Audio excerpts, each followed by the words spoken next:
right. Well, today we have on the Discover Freedom podcast, Elisabeth Bennett and her husband, Peter Bennett. I've had Elisabeth in the past. She was on the Type 4 episode. Gosh, I guess that was over a year ago. That's been a while now. So it's good to have you. Yeah, it's great to have you again, Elisabeth. I'm really happy to have you this time with your husband, Peter. And we're going to talk about the dynamic between the types 4 and 1. So Elisabeth identifies as a type 4 and Peter as a type 1. Before we do that, though, for those of you that do not know, Elisabeth is also an Enneagram coach, and she has her account Enneagram Life on Instagram, which has amazing content. I think everyone should go and check that out. And aside from that, you're also, I think since we spoke last, I think you became a published author. Yeah, well, now we have the devotional series is completely published. We were publishing them 3 at a time. Okay. So, over the last year and a half, we've been publishing them. So now, all 9 devotionals are out, and we also have a study guide. So there's 10 books all together, the 60 Wonderful. days of growing in your type. And then I also have a book coming out in November. Yes, I saw that, which is called Enneagram Life, right? It is. It's called Enneagram Life. It's looking at your life through the lens of the Enneagram and how your Enneagram type impacts different seasons of your life, like childhood and advanced adulthood and work and all those sorts of things. Wonderful. Well, congratulations on all of that. Thank you. And we'll do a big plug later for that again. Peter, it's the first time I've met you. Can you tell us a little bit about yourself and what you do? Yeah, so I'm Peter Bennett. I'm in Enneagram 1, and I currently work for the state of Washington. And that really takes advantage of how I am as a 1. I work well with systems and organization, and so that fits in pretty well with something like working for the state. Right. Yeah. Cool. And you guys are in Seattle or outside of Seattle, is that? We are about an hour between Seattle and Portland. So we are in Olympia, which is the capital of Washington. But yeah. Okay. Okay. Right. Great. Okay. Very far from me. That's what I know. I've never even been to Washington or to Oregon. So I'd love to get out there sometime. I hear it's beautiful. Yeah, it is really pretty. I mean, it is pretty cloudy a lot of the time, but it's I've heard that. Right.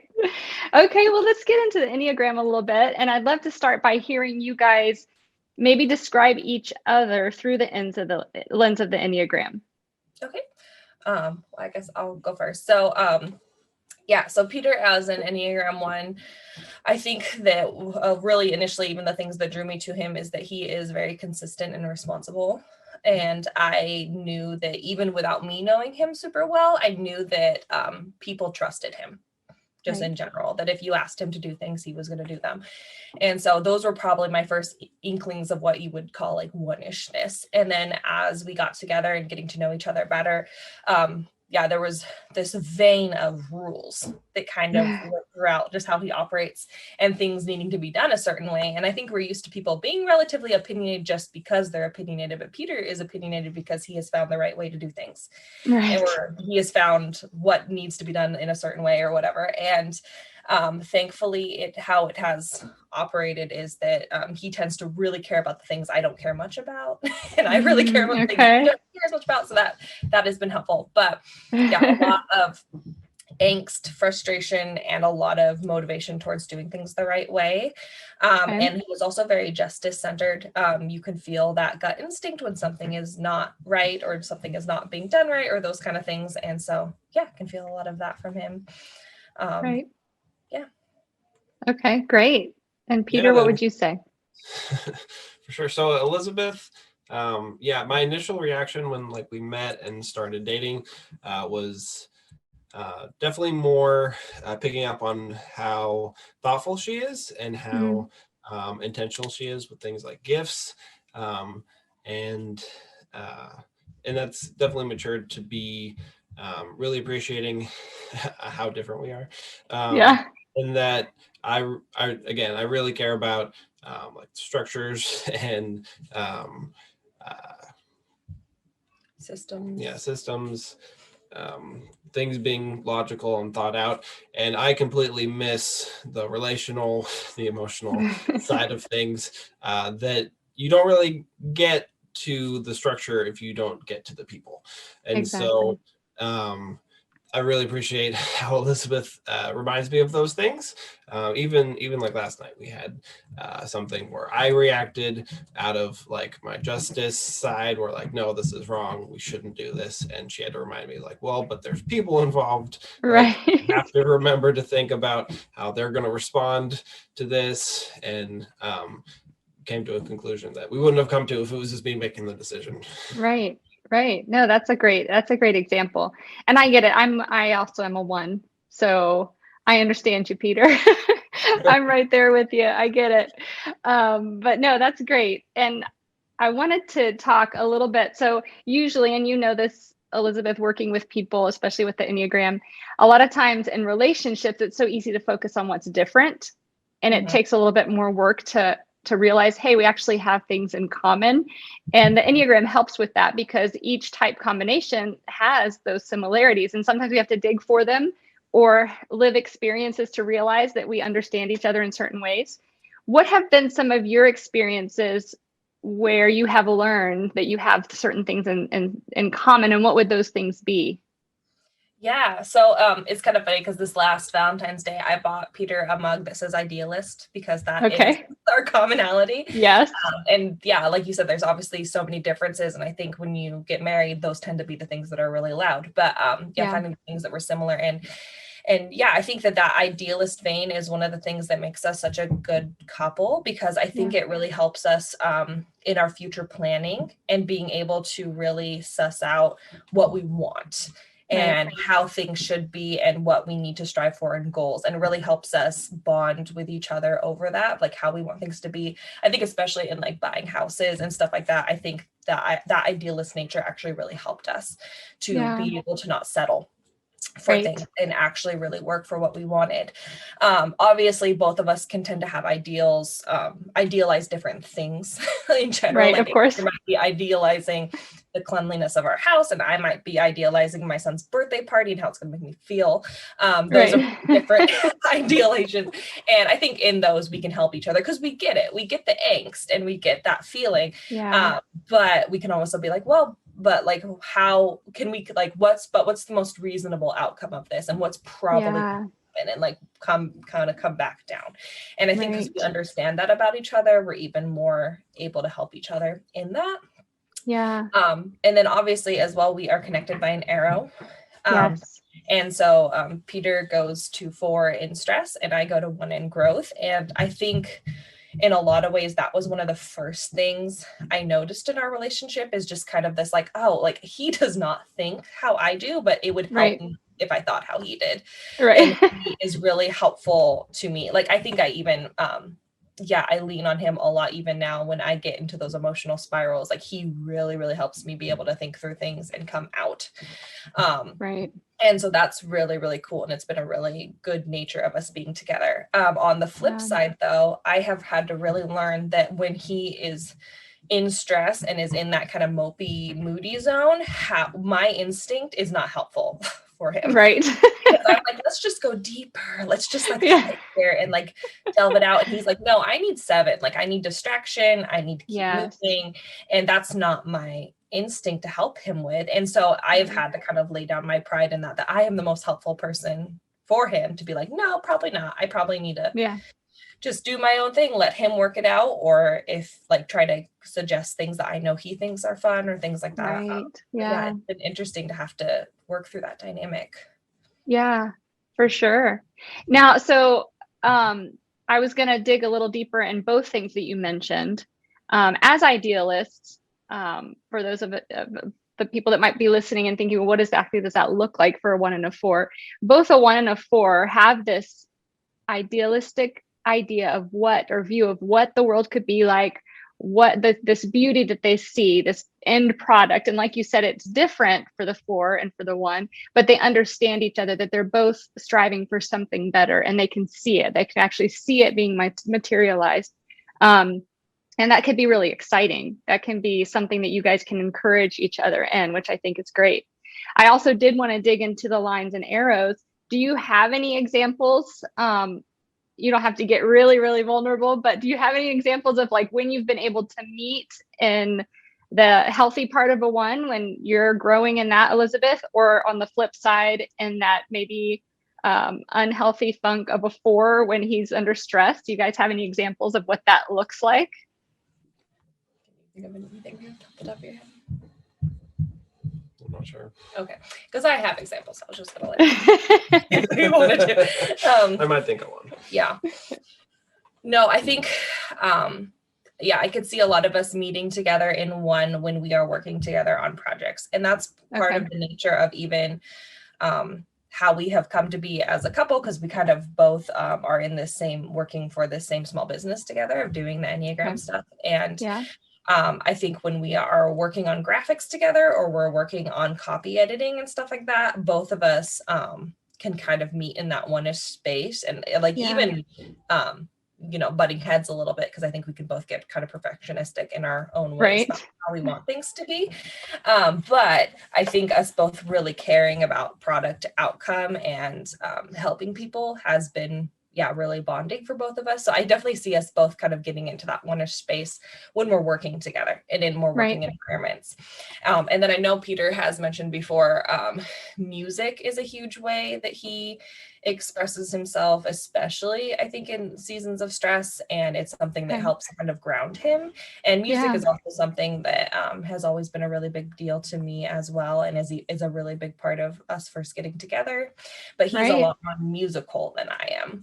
So he plays a lot of instruments and stuff, and so I see that that's a big way that he goes to four and is a space that kind of like, oh, you're joining me, like in this space, I always am at, and kind of the more moody, melancholy music, even, and that kind of thing. Right. Yeah.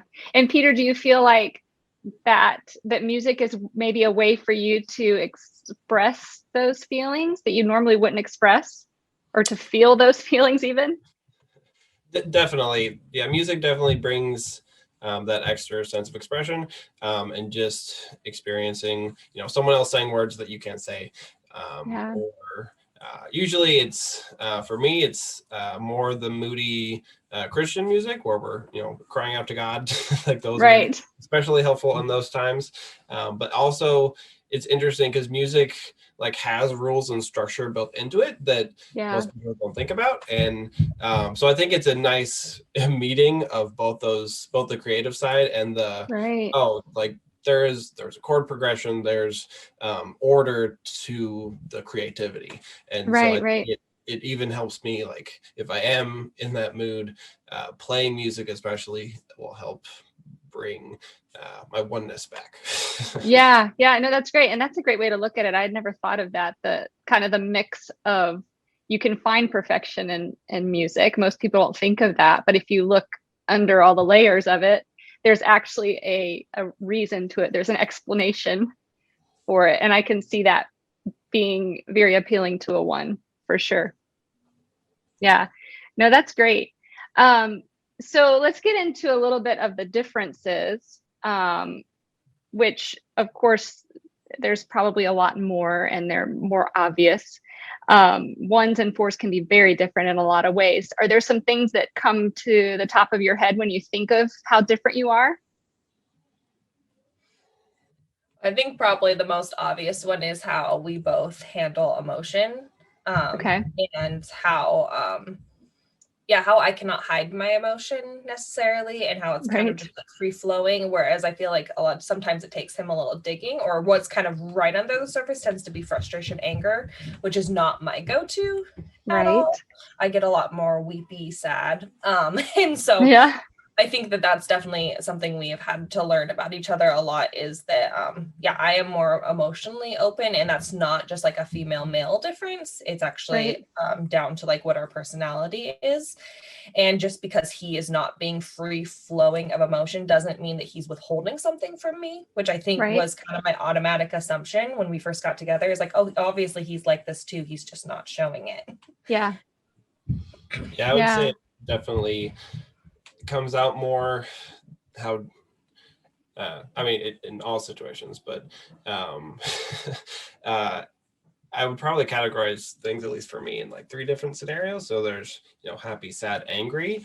Okay. And I don't think Elizabeth really has the angry one Okay. as much. Right.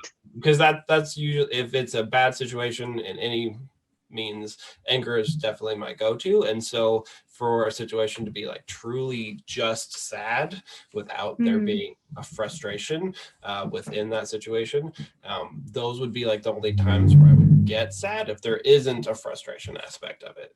But usually in those bad situations, frustration and anger is always like my go-to. And then on the flip side, for a happy situation, it definitely is harder for me to show that. Yeah. And I don't have, if there's a big scale, I can't go past like 2 or 3, and where I feel like a lot of other people have more range to show their happiness. Yeah. No, that makes sense. And speaking of emotions, so the big difference here is that 4s are much more emotionally expressive and 1s are much more emotionally limited. And 1s being in the harmonic group with 3s and 5s that tend to have that, like, we can show emotions, us 1s, we can get there, but a lot of it has to do with just that practicality of it can be pushed aside because there are things to be done. And I have, my to-do list, and I've got these things that I need to be practical about. I need to be serious about. And so sometimes those emotions can get in the way. How is that? Have you felt, Peter, that Elizabeth has been helpful to you and being able to explore those emotions more and actually express them? It really depends on the situation. I feel like, if anything, I'm probably resistant to that just naturally. Because if there is something to be done, I want to do that first. Like, I don't want to sit in an emotion if I can do something about it. And so really it's only the times where there's nothing to be done, something tragic has happened, and you do just need to sit in it and process it. So in those times, I definitely know I have the space for that from Elizabeth, to be able to process that and sit in that emotion. But yeah, for most situations, I would say I'm usually probably pushing to do something and to skip the sitting and the emotion part to get to something practical. I would say more than anything, what's helped him probably express more emotion has probably been having kids. Because with kids, and especially discipline with kids, you have to sit with them in their emotion. And with me, I think he's trying to help me get out of it sometimes. So I think he's still in that, like, we need to find a solution mode. With kids, you can't do that. They're not as logical. We have 2 toddlers. So I think more than anything, that's probably been the helpful thing. Yeah, that makes total sense. And I get that. I think that happens a lot of times with parents. They have children, and then it's like opens up this whole new like gamma of emotions. And it's hard to avoid some of those emotions with kids. Do you feel like, Elizabeth, that Peter's been able to help you when you are sometimes just deep in emotion to be a little bit more practical or to step out of it quicker at times? Oh yeah, definitely. I'd feel like there's probably like a weekly example probably of that happening. And I think that I notice that even more when he is unavailable, because he's not usually fully unavailable. He works from home since COVID. And so he is normally just like upstairs. And unless he's like in a meeting, he's pretty available. But the times that he's been unavailable and I'm going through something, I can tell like, oh, I've lost like my anchor. Like, how do I do this on my own? Right. Even how much I'm not realizing that he's doing that and he's being the support and he's helping me, like, he definitely is, because I noticed. Right. No, that's great. So another difference that comes to mind is the fact that 1s tend to be pretty disciplined and 4s can be a little bit more fickle and inconsistent. Do you guys see that playing out in your relationship at all? Yes, no, I would definitely say, that consistency piece is something that still makes Peter like tilt his head at me, like, what are you doing? And like, I can't even explain it. It's just like my brain is creative, so I don't want to do the same thing twice. Right. Or the same way twice. My brain's just like, oh, like let's play shuffle. Let's just do it a different way. And a good example of that is just like how we drive places. I will always consistently take the quickest route, like, and the familiar route, I'll do it again and again because it's the quickest. Like that makes the most sense. But if there are other routes that will get you there in about the same time, or like past a certain coffee stand, or, oh, I don't want to go to that coffee stand all the time, I want to try all the other ones. And so Elizabeth will take whatever route she feels like, because she doesn't want the same experience every time. The priority isn't to get there the fastest. Yeah. Right. Well, there was a season a of going to school that I had to take the same route every single time because there was only one way to get there, and it felt painful after a while. Like it really did.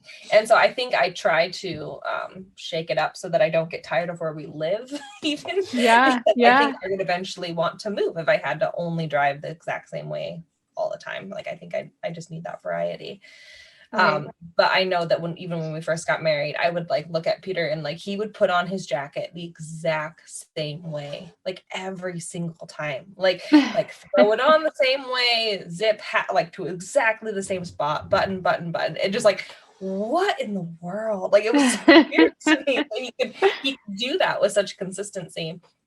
And it's definitely something that I have grown to appreciate a lot about him, because it's definitely not a strength of mine, but it's still definitely something that we still struggle to assume about each other, that I'm going to be consistent and that he is going to be consistent. And sometimes we lean on that too much. And sometimes we forget to not expect the opposite of each other. Yeah. And so, yeah, it's definitely something that comes up a lot. Yeah. Now, I don't typically get into parenting too much on these episodes, but do you see also any effects of that in parenting?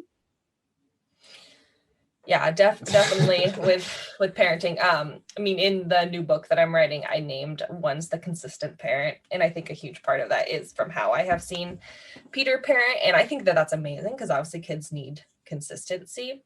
Right.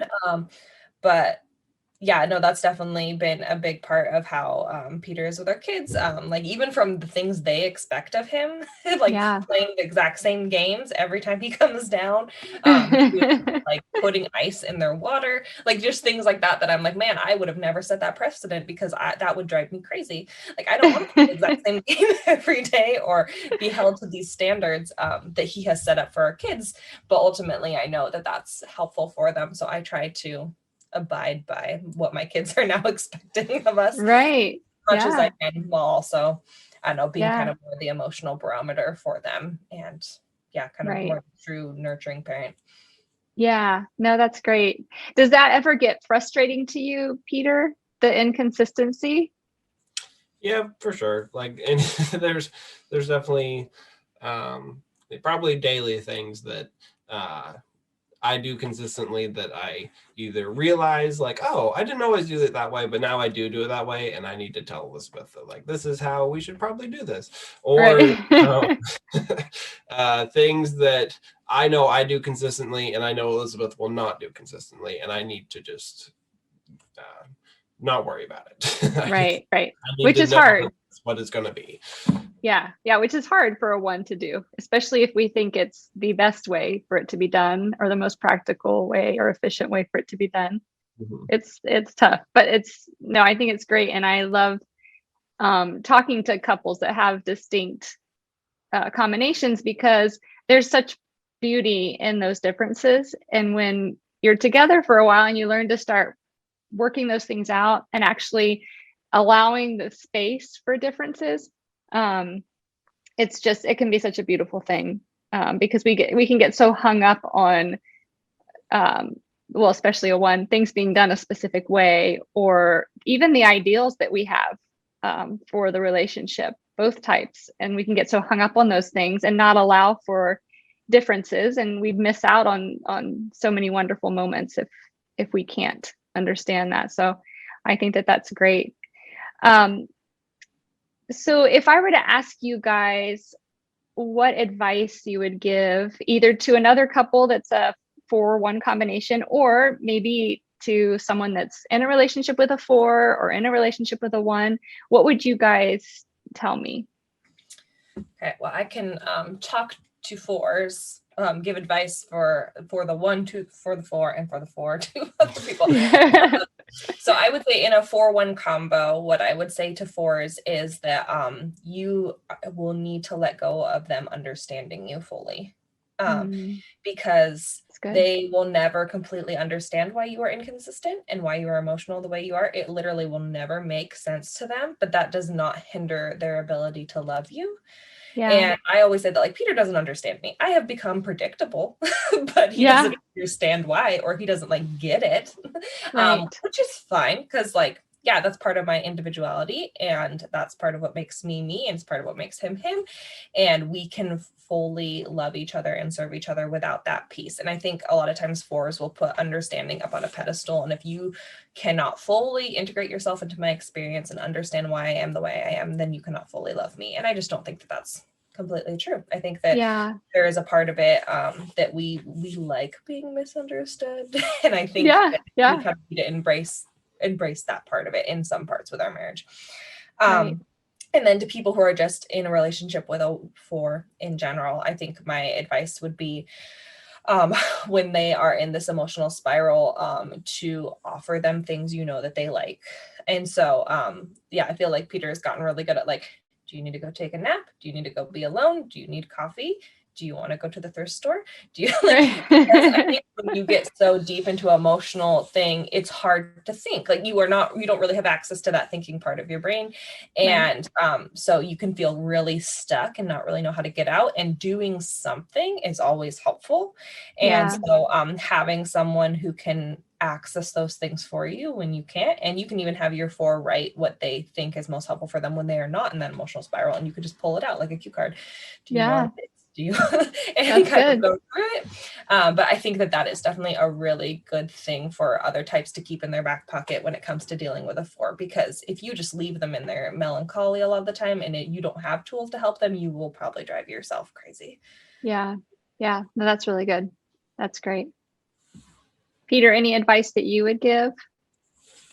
Yeah, so initially, I just think communication is so important, especially around the things that I care about being consistent. I care about being the same, and just making like taking a break and not getting frustrated, and realizing that the 4 is not going to naturally do the things that you expect yourself to do and that you come to expect them to do. They're never naturally going to have that thought process and come to the same conclusion. And so just before you get frustrated, communicate what the expectation is, maybe how you do something, and be open to realize that they might still not be able to meet that expectation. One's hold themselves to that high expectation. And so there's lots of things just in our lives that I know if I want it done the perfect way, I need to be the one to do it, and to not have that expectation on Elisabeth. And I think it can be really helpful for other types that are in a relationship with 1 to see their roles as not demands, but as opportunities to show them love. I think that can be a really good reframing, because I think in the moment it can feel like demands, because if it doesn't make sense to someone else, it just feels like an irrational command. Like, no, we need to only cut the butter with this kind of knife. I've told you before, like that kind of thing. And being like, oh, okay, if I make a point to do this, it's going to help calm their inner critic. It's going to help them not have as many blips of frustration during their day. And in that way, I can show them love. And I think that that's something that, every number needs to remember when they are in a relationship with a 1, because I think that we can quickly turn to just feeling like they're really demanding instead of actually helping them and loving them through that. Right. Okay. So you said, I want to repeat that. You said, to learn to not see their demands as demands or as simply demands, but to see them as opportunity to love them. Yeah, that's really good. I like that. A lot.